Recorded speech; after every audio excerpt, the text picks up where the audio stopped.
Hello, everyone. In this session, we want to look at group policy processing order and precedents.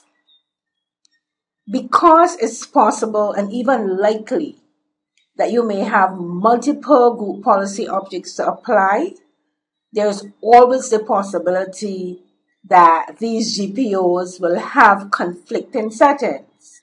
In this case, we can ask ourselves, how do we know which group policy object will win and have its settings applied? There's a simple rule to remember, and that rule is that the last group policy object applied will override any settings applied earlier. And the group policy object closest to the client location in the directory structure will be applied last. The order in which the group policies are applied by default are as follows: the local group policy, the site group policy, the domain group policy, and the organizational unit group policy. What this means is that if you have a policy set on your local group policy object, for example, on the local policy for your computer, you might have a wallpaper policy set, but your domain administrator has set a different wallpaper for the desktop for the domain. The same thing applies where the domain may have a default policy. So the domain itself has a default policy, but your organization, your business, the OU that your department is in might not want to use that wallpaper. They might design entirely different wallpaper from the people within this department. In this case, what will happen is that the wallpaper that you have set for your organization within your OU, that will take precedence. Let's take a look at an example. To take a look at our example, we're going to access the Group Policy Management, MMC. So we want to click on Tools, Group Policy Management. We want to expand the forest, expand domains, and expand Contoso.com. And you see here we have a default domain policy. Let us say, for example, that a wallpaper policy was set on the default domain policy. It means you would have had to right-click the default domain policy, edit it, and set that policy.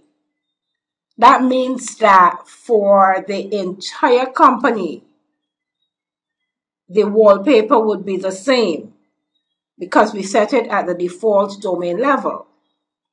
But what if we had a department, the finance department here, and that finance department wanted to set their own wallpaper policy? Let's expand the finance department. We see that we have a desktop wallpaper here for the finance department headquarters. Now, there are two wallpaper policies. One at the default level, which goes for everybody, and then an administrator within the finance department headquarters set a desktop policy for the finance people at headquarters. Now, what is going to happen is that the policy set at this finance department level, which is the finance department headquarters OU, that policy is going to win out. That policy will override the policy set at the domain level because the policy is set on the OU that is closest to the client, which would be the finance OU, the OU in which the clients are part of. So if you don't want to have the policy that's set at the domain level, then you can set that same policy at the OU level, which would be your department OU, and that policy will override the default policy, because remember, the rule is the policy that wins out is the policy that is closest to the client.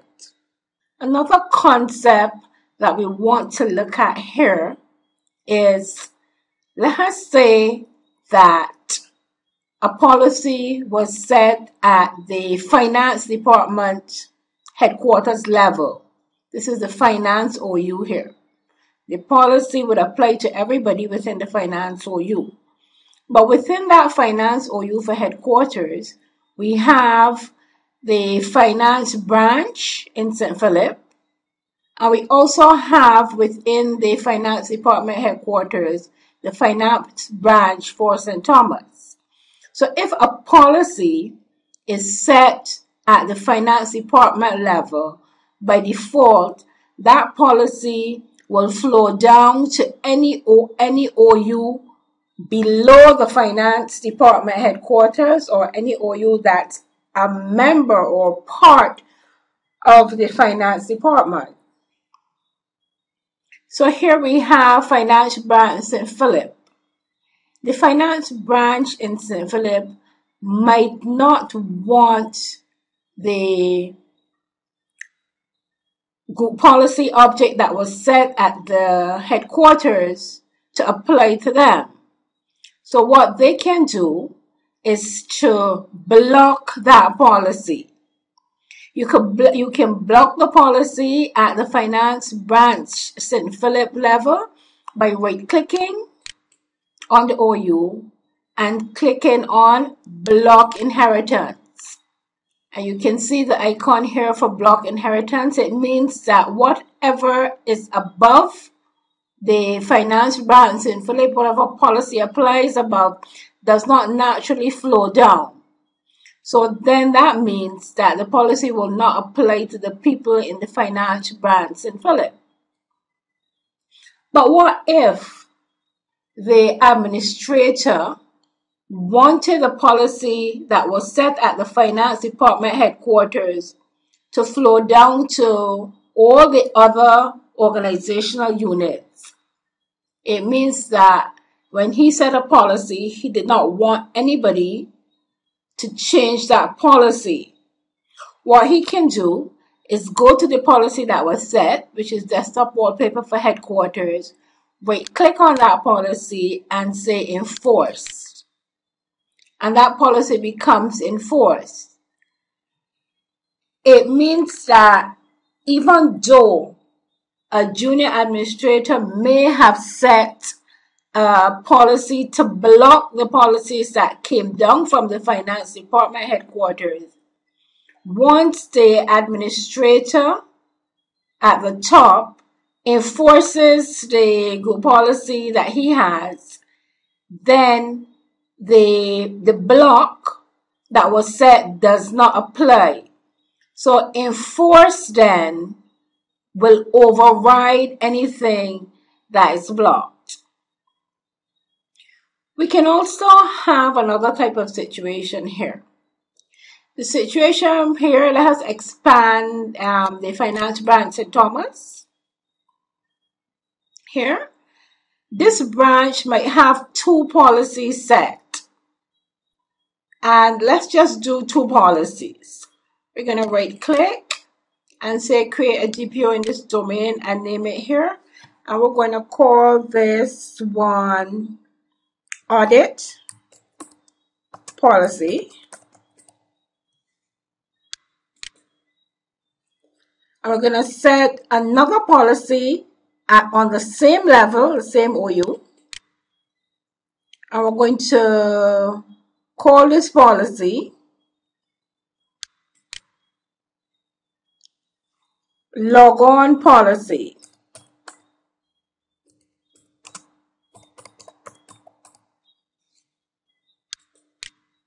so that we have two policies set at the Finance Branch St. Thomas OU level.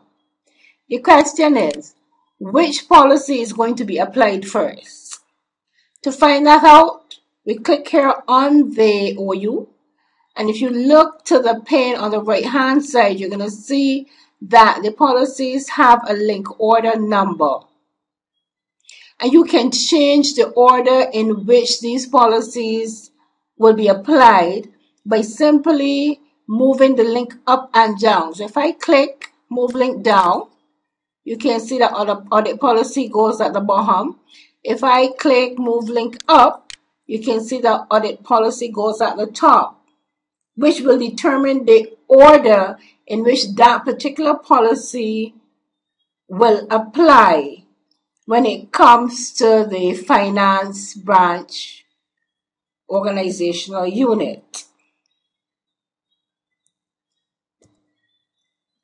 To recap, the default order in which the GPOs will apply is local, site, domain, organizational unit. If we have multiple GPOs to apply, and the GPOs might have conflicting settings, the simple rule to remember is that the last GPO applied will overwrite any settings applied earlier. We also looked at the concept of blocking a group policy object. That meant that we did not want the group policy object to apply to our particular OU. And we also looked at the concept of enforcing the GPO, which meant that even though a block was placed on a GPO, an enforce policy, if you right click on the policy and you enforce it, it means that the policy that was blocked would no longer be applied. Therefore, the enforcement overrides the block. This is the end of our session on processing group policy objects and group policy objects precedents. I want to thank you for listening.